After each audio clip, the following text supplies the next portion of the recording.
Nous avons vu dans une première partie d'émission dédiée à la protection sociale quelles étaient les formalités pour bénéficier du remboursement de frais de santé par la sécurité sociale notamment. Sachez que vous pourrez également, sous certaines conditions, bénéficier de prestations familiales et sociales si vous résidez en France. Ainsi, dans une logique de protection universelle, des allocations familiales peuvent être versées aux étrangers qui résident en France. Les allocations familiales sont soumises en France à une condition de résidence. Donc si toute la famille réside avec le travailleur, il n'y a aucun problème. Ce sont les mêmes allocations et les mêmes montants qu'une personne de nationalité française. Par contre, si la personne est de ressortissant de l'Union européenne, il n'y aura pas de problème non plus, quel que soit l'endroit où réside sa famille. Mais il y a des modalités particulières de versement. C'est l'état de l'emploi qui verse en premier son allocation et puis ensuite celui de l'état où réside la famille qui peut être amené à verser ce qu'on appelle un complément différentiel si ce montant est plus élevé dans ce pays. Selon votre nationalité et l'endroit dans lequel réside votre famille, il est donc important de le signaler à la CPAM et à la caisse d'allocation familiale.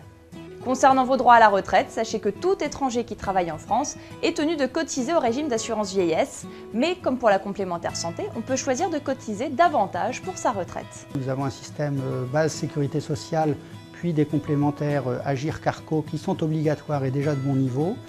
Par contre, si on veut encore améliorer ces couvertures, on peut s'acheter des couvertures complémentaires individuelles ou collectives via son entreprise pour encore améliorer son niveau de retraite.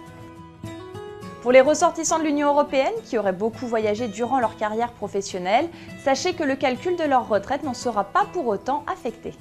Concernant les ressortissants de l'Union européenne, il est important de savoir que les capitaux et les systèmes de retraite sont transportables d'un pays à un autre.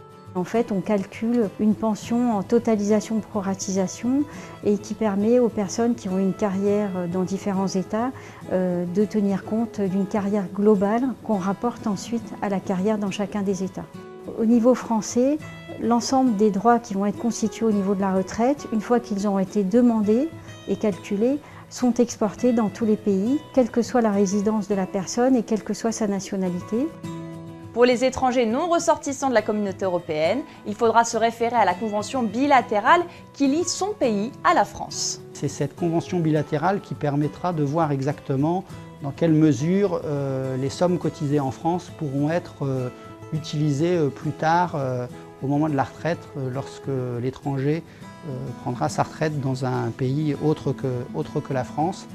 Comme vous pouvez le constater, la protection sociale française est composée de nombreuses prestations, familiales et sociales, financées pour la plupart par les prélèvements obligatoires. Pour tous les salariés, donc pas de souci, vous serez assuré dès votre premier jour de travail. Pour les étrangers non ressortissants de l'Union européenne, contactez la CPAM de votre lieu de résidence afin de connaître les démarches à effectuer. À bientôt!